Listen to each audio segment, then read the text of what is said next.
Hablemos de ETFs con Xtrackers.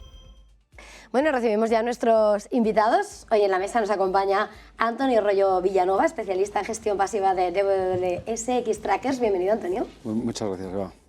Y también nos acompaña Diego Fernández Elices, director general de inversiones en AIG Banco. Diego, bienvenido. Buenos días, muchas gracias, Eva. Y gracias, Antonio.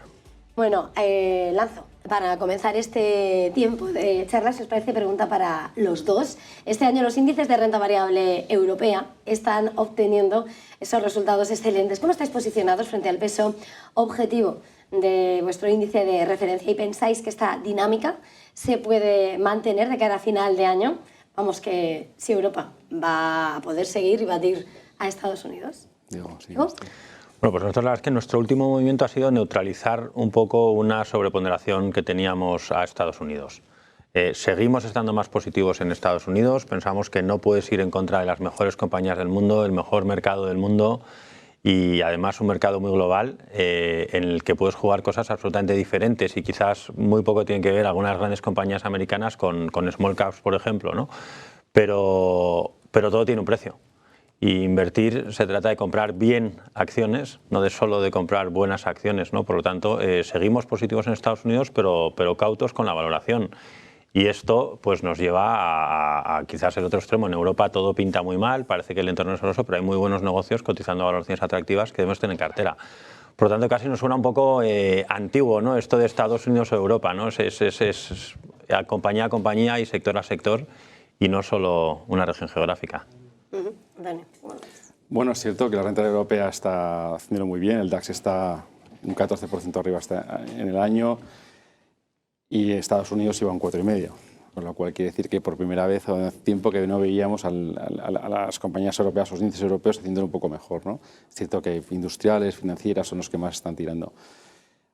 Estamos neutrales en renta variable, estamos positivos en Estados Unidos porque veremos un 6% de potencial en torno al 6.500 el S&P, pero estamos neutrales. Por tanto, dicho esto, el nivel de descuento que tiene Europa frente a Estados Unidos sigue siendo muy amplio y hemos subido un poquito la ponderación de la renta variable europea en las carteras 50-50 un poco más moderadas, ¿no? Por tanto, es cierto que Estados Unidos sigue teniendo un peso muy relevante y Europa va ganando terreno poco a poco, ¿no? Por ese nivel de descuento y por ese potencial que tiene a futuro. ¿Seguirá? Pues veremos. Tenemos aquí a Trump poniéndonos tarifas y tenemos las elecciones en Alemania, hay un nubarrón y si los mercados corrigen, lo que tenemos muy claro es que vamos a aprovechar para coger más riesgo. Diego, ¿pueden ser las tarifas impuestas las que hagan de freno a los mercados esos aranceles? No, las tarifas de por sí no, pero quizás el miedo al frenazo en la actividad económica que puedan generar la posibilidad de tarifas, desde luego no es una buena noticia, ¿no? Pero estamos intentando mirar, alejándonos un poco, sobre las tarifas sabemos muy poco. Yo creo que ya hemos aprendido que no son un fin, son un medio para conseguir otras cosas. Por lo tanto, es que otras cosas va a conseguir el señor Trump con las tarifas, ¿no? Que se anuncian muy rápido y luego se implementan más despacio. Y además se anuncian muy grandes y luego se implementan más pequeñas. No es tan sencillo, el punto de partida de la economía americana no es el mismo que en su anterior legislatura. Yo creo que el impacto será moderado y donde estamos nosotros mirando y lo que de verdad va a mover la aguja es el mercado laboral. Entonces quizás es la siguiente derivada, el cómo pueden afectar las tarifas a la inflación para ver qué va a poder hacer la Fed y qué impacto final va a haber en el mercado laboral. Pero nosotros estaremos preocupados por las tarifas cuando veamos un entorno de complacencia extrema. Hoy no estamos ahí. Por lo tanto, creo que es más fácil que salga mejor que peor. En este escenario, volviendo contigo, Antonio, decías hace un momento, ¿no? Todo lo que queda por delante, pero aquí en el muy cortito plazo, con permiso de todo el día a día de Trump, están las elecciones en Alemania. Este fin de semana, la primera economía de la eurozona apagada vota. ¿Qué esperáis desde DWS? Bueno, las elecciones alemanas solían ser, no vamos a decir aburridas, pero vamos, poco emocionantes, ¿no? Pero este año pues es diferente, hay 9 partidos, ha entrado la alternativa por Alemania, que es un partido un poquito más escorado a la derecha, muy enfocado en migración y todo lo que está pasando últimamente pues no ayuda.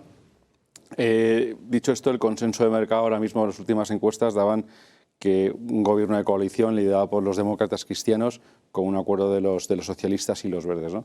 Es cierto que tampoco está muy claro porque, claro, unos han gobernado los últimos 2 años y los otros 16, con lo cual todas las medidas que tenían que haber tomado no las habían tomado y, en fin y al cabo, es un poco lo que preocupa, ¿no? El potencial de recuperación en Alemania. El escenario más preocupante es un resultado electoral muy fragmentado en el que las negociaciones se hagan muy largas y, por tanto, no se tomen las medidas. Tiene 2 grandes escollos Alemania ahora mismo, ¿no? O decir, 2 grandes cosas que solventar. Uno es la hora productiva de hora laboral, que ha bajado en las últimas décadas porque hay muchísimo trabajador a tiempo parcial. Y 2, ese techo de déficit que tiene, ¿no? El 0,35 de su PIB anual, frente a un 3% que tenemos el resto. Había veces que me da envidia, pero está limitando mucho el crecimiento. Contar que Alemania tiene un 63% de ratio de deuda a PIB, con lo cual, si pusiera el nivel de deuda que el resto de los países, invertiría cerca de 1 trillón de euros, con lo cual, 1 billón de euros, perdón. Con lo cual es un empuje muy fuerte, pero vamos, no creemos que los alemanes se lo vayan a gastar, van a seguir cumpliendo con la Unión Europea y, por tanto, meterán más dinero. Pero esos son los 2 grandes escollos que tienen. El mejor escenario, pues, es una formación de gobierno rápida, donde llegan a un acuerdo rápido, y, por tanto, pues sectores como defensa está claro que se van a venir beneficiados. En términos del resto de las compañías del DAX, las compañías alemanas tienen muy poca exposición a la economía doméstica y en Europa pesan un 14% en crédito, con lo cual, si hay más gasto, se verá afectado el boom. Pero bueno, eso es un poco el gran escenario que tenemos este fin de semana por delante. Hablando del boom, vamos a hablar ahora de ese mercado que atiende y mucho a los bancos centrales. Venimos de resaca de las actas de la FED, un escenario en el que la FED ha optado por la pausa. De hecho, las actas de la FED han dicho que hay que esperar a ver qué pasa con los aranceles, por cierto. El BCE ha bajado. ¿Dónde veis ese mayor potencial en renta fija? ¿En gobiernos o en crédito, y a corto o a largo? Diego. Igual aquí empezamos a no estar de acuerdo, lo cual lo hace mucho más interesante. Probablemente. No.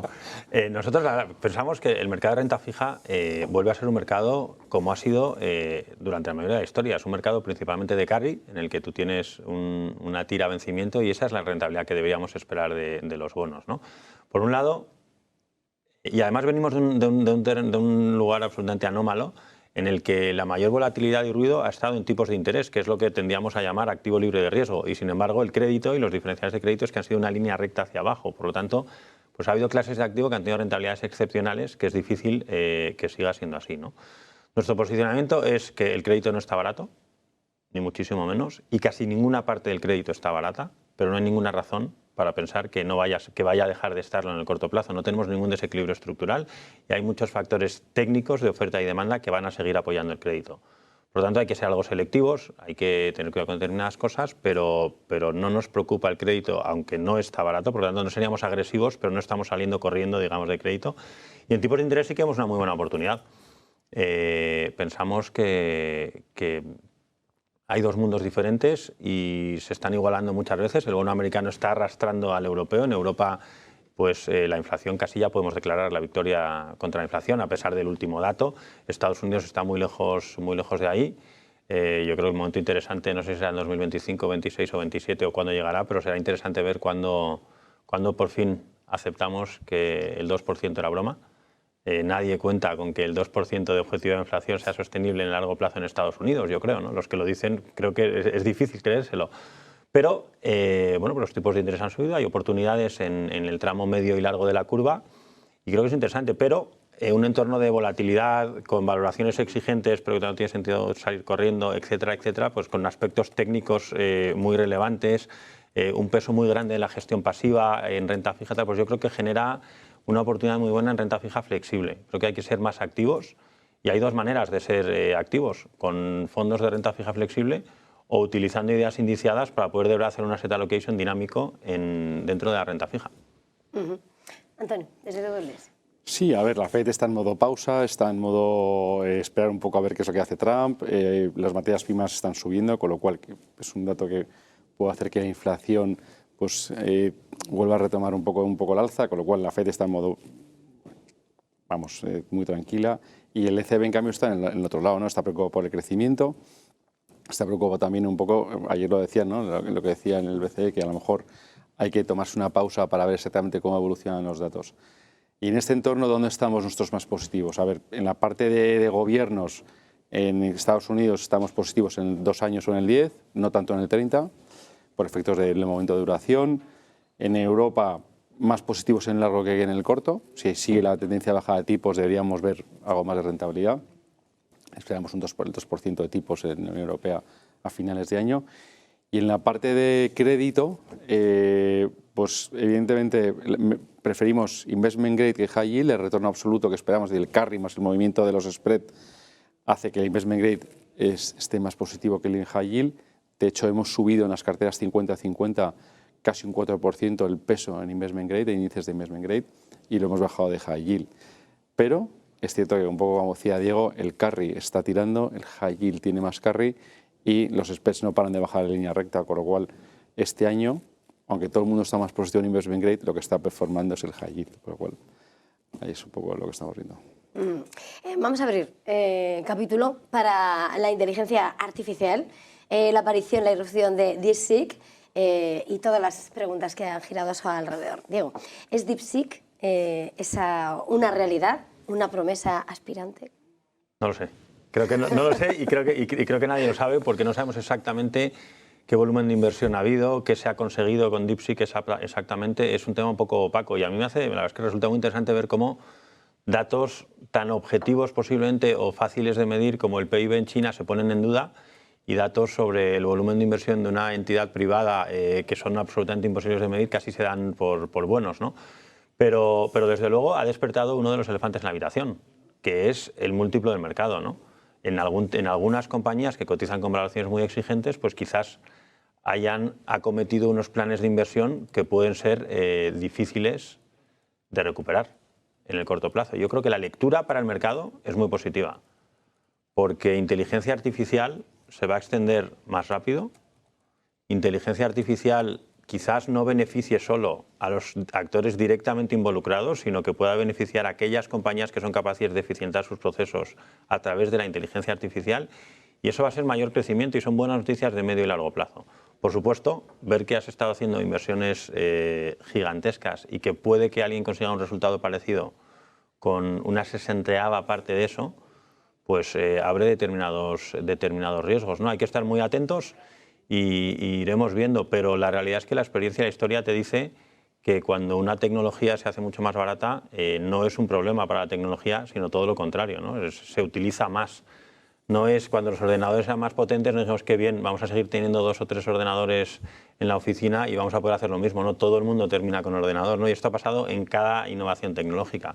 Por lo tanto, yo creo que son buenas noticias de largo plazo que generan dudas sobre el múltiplo de mercado, que es uno de los elefantes en la habitación. Antonio, ¿qué estrategias satélites habéis implementado en vuestras carteras multiactivos en 2025? ¿Y hay alguna estrategia o movimiento táctico que quieras destacar de este 2025, de este DWS? Bueno, la inteligencia artificial que estábamos hablando me parece una temática para incluir en las carteras muy interesante. Es cierto que los múltiplos importan, con lo cual buscar un fondo, un índice que busque patentes, ¿no? Es decir, que busque los que realmente están invirtiendo para desarrollar nuevas tecnologías que hagan eficiente a las compañías, es lo que me parece muy interesante. Es decir, el proceso de selección es importante. Y en el resto, pues estamos muy positivos en lo que llamamos inversiones alternativas líquidas, ¿no? Por contar algo un poco diferente de lo habitual. Creemos que el private equity listado puede tener muy buen potencial. Los números de Money el año pasado no fueron muy buenos y, por tanto, creemos que puede haber muy buenas alternativas ahí. Y si sigue habiendo la bajada de tipos, pues toda la parte que es inmobiliario de rates podría aportar una buena rentabilidad cara al futuro. Pues muchísimas gracias a los dos por atraernos este análisis, esta visión. Antonio Royo Villanova de DWS Trackers, Diego Fernández Cericias de AIG Banco. Gracias a los dos. Feliz jornada, feliz negocio. Muchas gracias. Y nosotros haremos una pequeña pausa para publicidad y enseguida volvemos. Hablemos de ETFs con X Trackers.